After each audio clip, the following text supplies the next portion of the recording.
Hey guys, Mike with Gettin Greasy Garage. Working on the old man's 85 Corvette C4 today. And problem is, another clutch master cylinder went out. This will be the second or third time we've replaced it.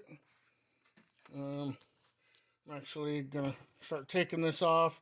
I got the line undone. But started losing fluid a couple months ago. Wasn't at the slave cylinder, at the transmission. So, of course, where else can it go? The last time that we had this issue, we took this line off. It's got a middle section of rubber in it. Took it down to our local hose shop and had them redo it. And made it a little bit longer, a little bit easier. Had them use the this factory end and the end down at the transmission. So this time went with the LUK. Had good luck with the stuff in the past, and it's not even made in China. It says made in Taiwan, so hopefully that means something. The quality on parts these days is horrible, as everybody knows. We'll walk over here, and so here's the new one. Already been split it. One thing I don't like about these is the funky angle that the line comes in. Makes it a real hassle in the car.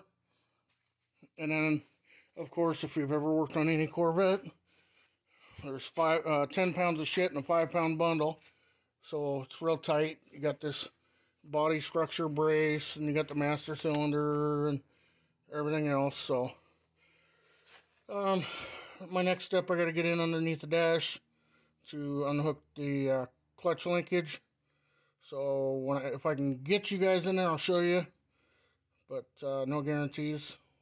But anyway, I'll get this out and bring you guys back. Alright guys, well, here we are back on the Corvette. There's the clutch pedal. And I'm trying to show you here. You can see the rod right there, that shiny spot that runs back. Yeah,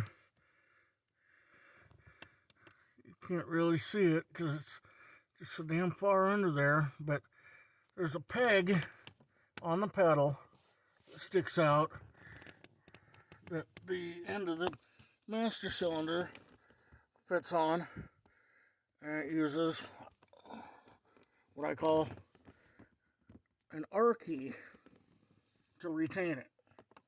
And I got lucky, I didn't have to crawl under there. I was able to use a long nose needle nose and get a hold of that clip, pull that out. So there's, as you can see, around here without making everybody dizzy, there's not a lot of space between the dash, the seat, and then Corvette's got to have this foot-tall rocker. That makes it a real nightmare, because, I mean, you're talking, this is a 10-inch drop, at least 8 or 10-inch drop from here to the floor to be able to look up in there. So yeah, it's a real pain in the ass.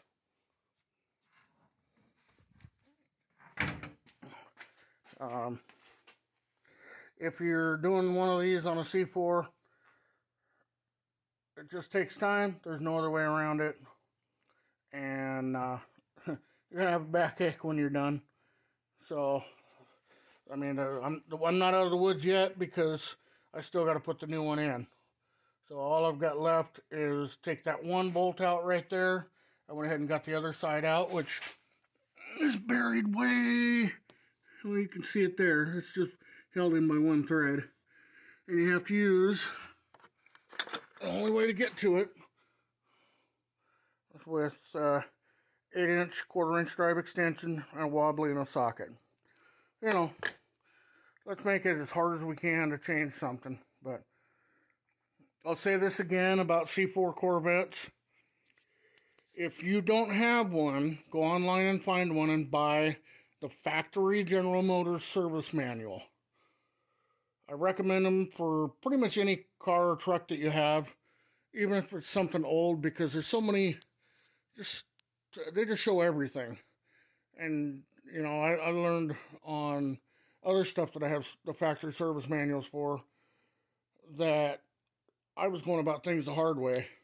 But on these cars, there's so many things that are almost impossible to do. And with the service manual, they give you the right way to access it, oftentimes easier. Plus, all the wiring diagrams and schematics and everything. I've shown the service manual in other videos, but it's a great big, I mean, I think 6 inches thick in a binder. So if you're working on one of these, buy yourself one. And yeah, so for those that aren't familiar with this car, this is my dad's hot rod car. It's a 383 stroker in it. It has a first generation Holley projection 4-barrel on it. When he got this car, it had a factory TBI and had all kinds of erratic runnability problems, and we tried all kinds of things, sensors and wiring and so on and so forth. Got tired of it. Had this projection sitting in a box in the storage shed. It was actually manufactured in 1992. That's how first generation Holley projection it is. And stuck it on this car, and it's been great ever since. We did send the fuel injectors out to have them serviced. But other than that, it's been a great fuel injection setup. This car runs really good, well. It does have the 4+3 manual transmission. If you're not familiar with that, basically it's a Borg-Warner 4-speed. Or not Borg-Warner, I'm sorry, a Doug Nash 4-speed with a miniature, almost like an automatic transmission on the back for an overdrive. So you can have overdrive in second, third, and fourth gears, is my understanding of it. So, kind of confusing. You can look them up on YouTube, find out more about them. But it works pretty good. This car does run good. Actually, the 3 videos that kind of started off this channel are on how to lower these cars without spending $2,500 on coilover shocks.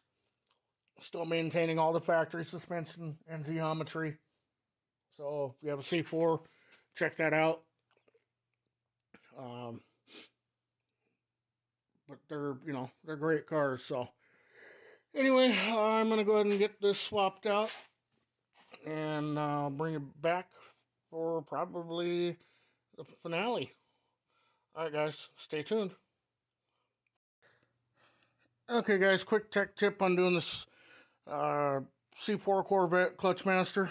It does have a spacer that spaces it out from the firewall. And as you can see, the bolts are offset. So, save yourself the grief. And use some silicone, or in my case I use Right Stuff, and bond this thing onto here, because when it's all in there and you're trying to line up all this stuff and all them tight confines, it's a real pain in the ass. The only way to put it. Boy, you can see how wet that is. It was definitely leaking. So anyway, just want to show you guys that, tell you, save yourself the hassle, glue the spacer onto the master. So, alright, we'll return for more. Alright guys, well, got it all mounted in, bolted in, cross pin hooked up, and got it bled out. It's a real pain because I have to reach between the rack, or the lift, and reach in and do it from laying on the floor. But that part's done. So, waiting on, there's a relay that goes right here that controls the auxiliary cooling fan on the AC cars. Found that. And that's pretty much it. Well, as soon as that relay shows up tomorrow, and put that in, that takes 2 seconds. That thing should be done and on the road again. Old Pop's gonna enjoy it while the rest of summer is still here and the weather's nice, because of course, these aren't exactly driving the rain kind of cars. Oh, here comes the dog. So, anyway, guys, thanks for watching. Thanks for supporting the channel.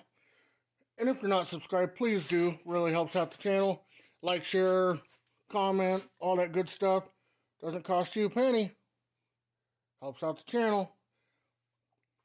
Channel grows, better content. You guys know how this stuff works. Comments, questions, suggestions, leave them down below. And we'll catch you in the next one. Stay greasy, my friends.